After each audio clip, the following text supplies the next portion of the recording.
नमस्कार, ये हो गैलेक्सी प्रदेश न्यूज। शुरुआत में हेडलाइंस।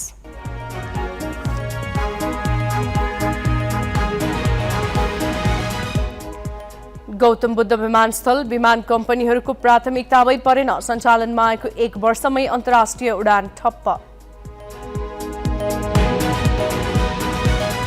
बाराको सिमरौनगढ नगरपालिकाका तत्कालीन 2 निमित्त प्रमुख प्रशासकीय अधिकृत सहित 8 जना विरुद्ध भ्रष्टाचार मुद्दा दायर।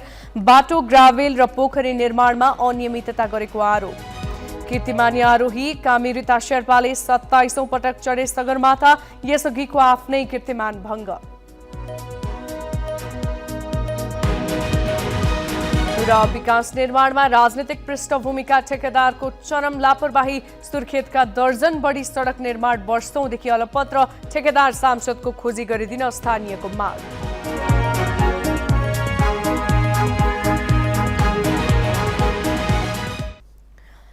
गौतम बुद्ध अन्तर्राष्ट्रिय विमानस्थल सञ्चालनमा आएको 1 वर्ष पूरा भएको छ। बौद्ध मार्गी पर्यटकलाई लक्षित गरी विमानस्थल सञ्चालनमा ल्याइएको भए पनि 1 वर्षको अवधिमा कुवेतको जजिरा एयरलाइन्सले बाहेक अन्य कुनै पनि विमान कम्पनीले उडान भरेका छैनन्।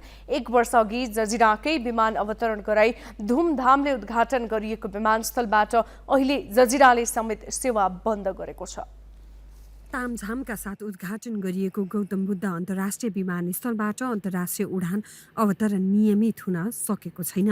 1 वर्षको अवधिमा जजिरा एयरलाइन्सले 126 वटा उडान तथा 126 वटा अवतरण गरेको छ। यस अवधिमा 14,668 यात्रु आएका छन् भने 15,652 यात्रु बाहिरिएका छन्। छोटो समय सञ्चालनमा रहेको स्वदेशी विमान कम्पनी हिमालय एयरलाइन्सले समेत यस अवधिमा 34 वटा उडान तथा 34 वटा अवतरण भएको छ। त्रिभुवन अन्तर्राष्ट्रिय विमानस्थलको विकल्पको रूपमा हेरिएको गौतम बुद्ध विमानस्थलमा 1 वर्ष अवधिमा कुनै पनि विमानले आकस्मिक अवतरण समेत गरेका छैनन्। अन्तर्राष्ट्रिय विमान कम्पनीलाई आकर्षित गर्न अवतरण शुल्क, पार्किङ शुल्क, सञ्चार तथा उड्डयन सेवा शुल्क र सुरक्षा जाँच शुल्कमा पहिलो वर्ष 100% छुट प्रदान गरिएको थियो। आउँदो वर्षको लागि समेत यो सुविधा थप गरिएको छ। यात्रुको सुनिश्चितता नहुँदा पनि अन्तर्राष्ट्रिय विमान कम्पनीले चासो नदिएको विमानस्थलका महाप्रबन्धक हंसराज पाण्डे बताउँछन्। इन्धन शुल्कको हकमा, सायद इन्धन लाभको हकमा अनि इन्जिनियरिङ मेन्टेनेन्सको लाभको हकमा उहाँहरूले चाहिँ अझ बढी फाइदा जहाँ देख्नुहुन्छ त्यसलाई प्राथमिकता राख्नुहुन्छ।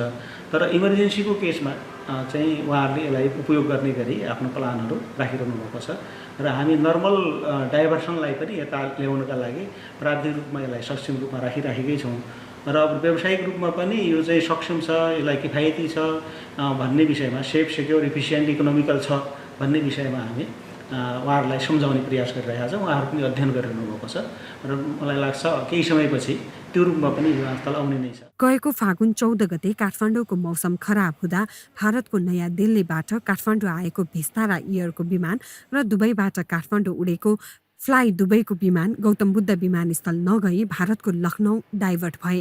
नेपाल आउने अन्तर्राष्ट्रिय विमानले विमान डाइभर्ट गर्नु परे वा आकस्मिक अवतरण गराउनु परे नेपाली विमानस्थलभन्दा भारतकै विमानस्थललाई प्राथमिकतामा राख्ने गरेको यस घटनाले पुष्टि गर्छ।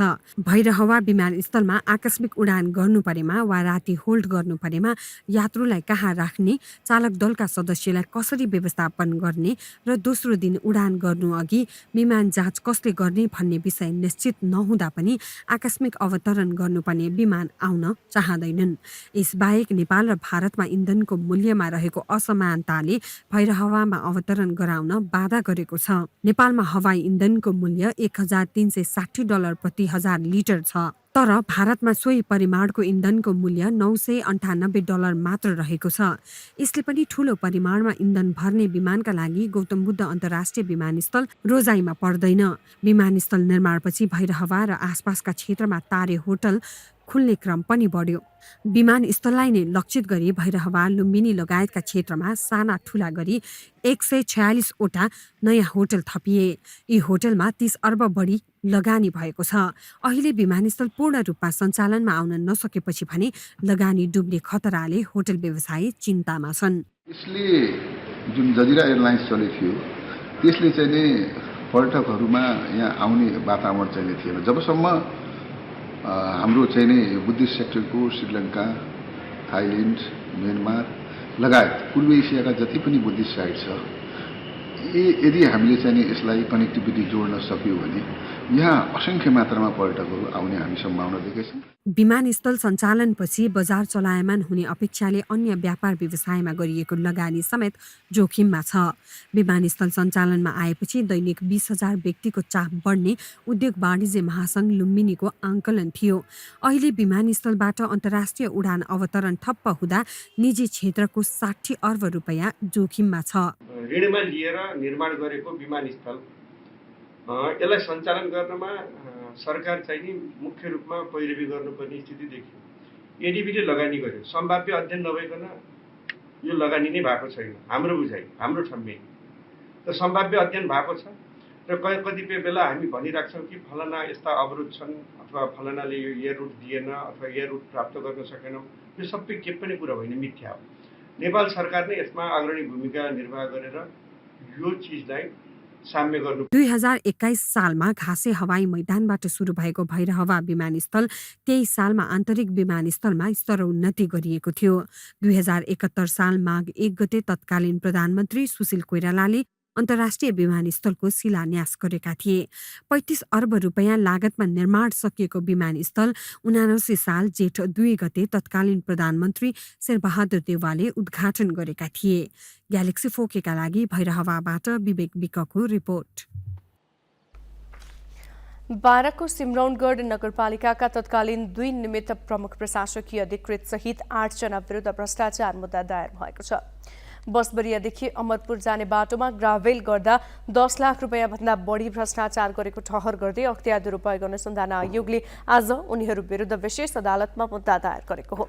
अख्तियारले सिमरौनगढका तत्कालीन निमित्त प्रमुख प्रशासकीय अधिकृत द्वय हरिओम प्रसाद जयसवाल र वीरेन्द्र प्रसाद शाह कानू तथा तत्कालीन लेखाधिकृत समेन्द्र प्रसाद चौधरी, इन्जिनियर अजित कुमार गुप्ता, असिस्टेन्ट सब इन्जिनियर दिनेश कुमारलाई विपक्षी बनाएको छ।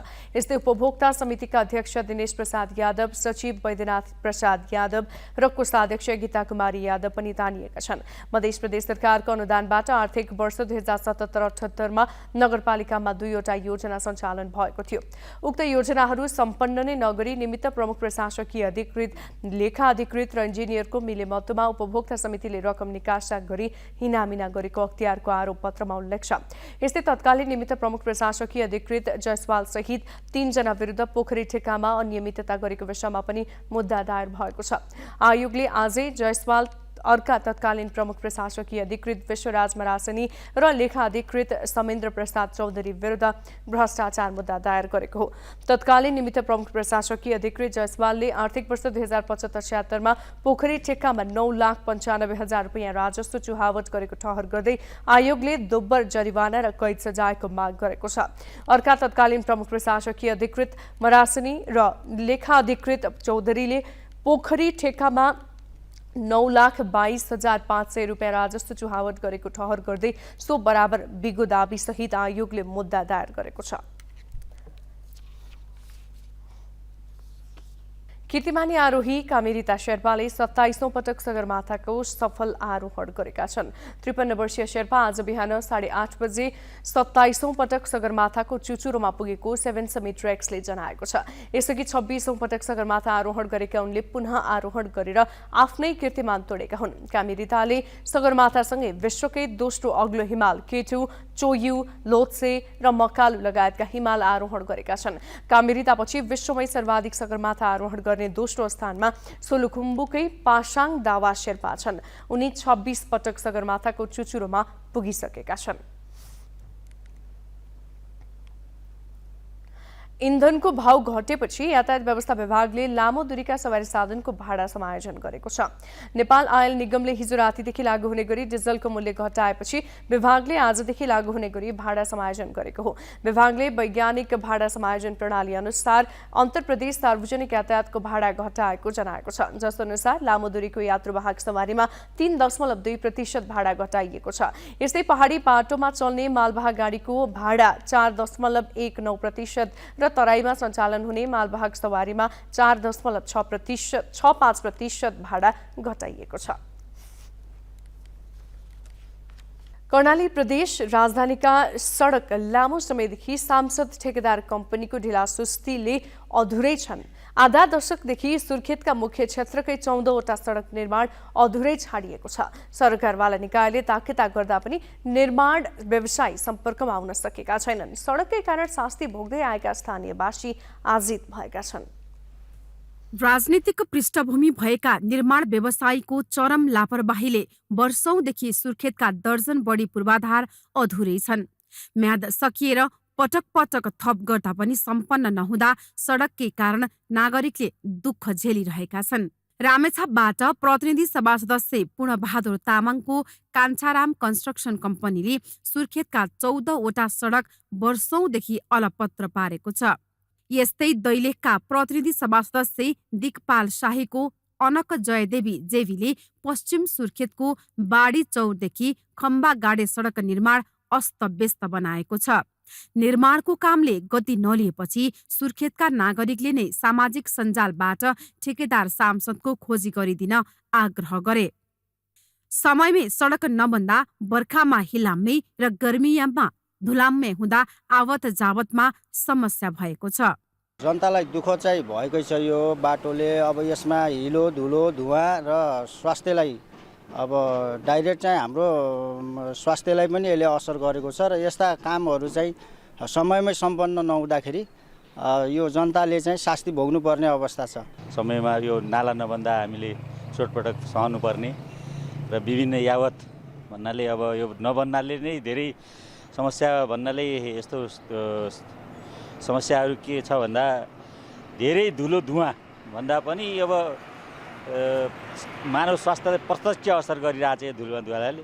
कान्छाराम निर्माण कम्पनीले 13 करोड रुपैयाँमा निर्माणको ठेक्का लिएर वीरेन्द्रनगरका 14वटा सडक अधुरै छोडेको छ।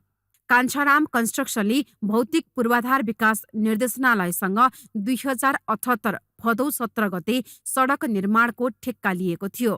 गएको फागुन 28 गतेदेखि निर्माण सम्पन्न गर्ने ठेक्का लिएको ठेकेदारले 6वटा सडकमा नाला र ग्राभेलको काम मात्रै सकेको छ। पटक पटक ताकेता गर्दा समेत सम्पर्कमा नआएपछि निर्देशनालयले सम्झौता रद्द गर्ने प्रक्रिया अघि बढाएको छ। त्यसमा हामीले मौखिक रूपमा लिखित रूपमा पटक पटक धेरै ताकेता गऱ्यौँ, तर हाम्रो फोन पनि रेस्पोन्स नहुने, पत्रको जवाफ पनि नआउने, त्यसपछि फिल्डमा निर्माणको काम पनि नहुने त्यस्तो स्थिति देखियो। र पछिल्लो चरणमा उहाँको चाहिँ अब फर्मलाई कारबाही गर्ने चरणमा हाम्रो सार्वजनिक खरिद ऐन नियम जुन छ त्यसको परिधिभित्र रहेर कालो सूचीमा राख्नको लागि हामीले सम्बन्धित निकायलाई अथवा सार्वजनिक अनुगमन कार्यालयलाई सिफारिस गर्ने त्यो चरणमा हामी छौँ। पश्चिम सुर्खेतको बराहताल गाउँपालिका र पञ्चपुरी नगरपालिका जोड्ने बड्डी चौर खम्बा गाडे सडकको निर्माण कार्यको अवस्था पनि उस्तै छ।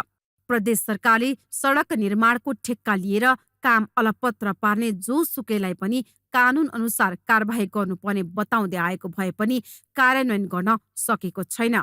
शक्तिको भरमा विकास निर्माणको कामलाई बन्धक बनाइएकोले त्यसलाई तोड्न प्रयासरत रहेको कर्णाली प्रदेश सरकारको दाबी छ।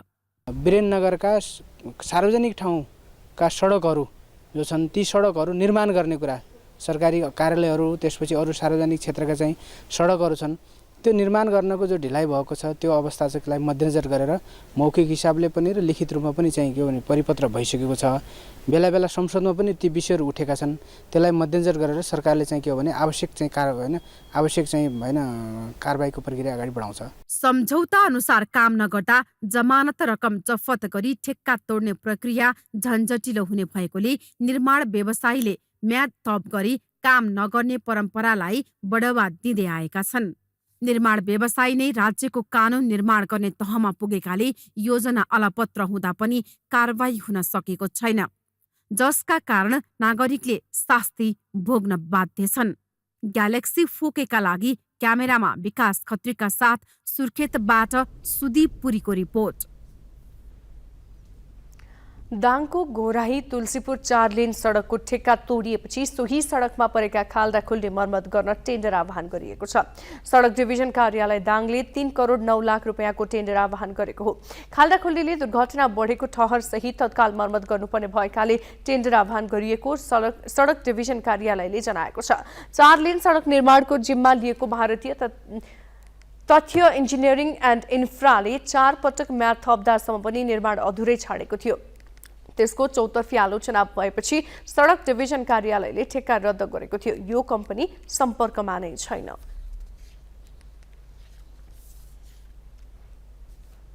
हामी ग्यालेक्सी प्रदेश न्यूजको अन्तमा छौं। जाँदा हेडलाइन्स।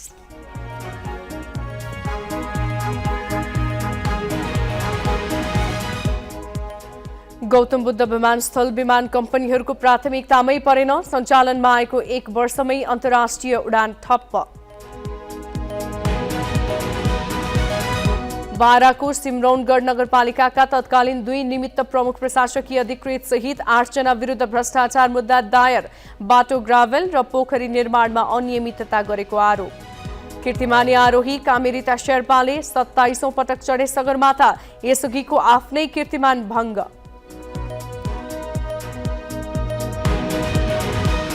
र विकास निर्माणमा राजनीतिक पृष्ठभूमिका ठेकेदारको चरम लापरवाही। सुर्खेतका दर्जन बढी सडक निर्माण वर्षौंदेखि अलपत्र। ठेकेदार सांसदको खोजी गरिदिन स्थानीयको माग।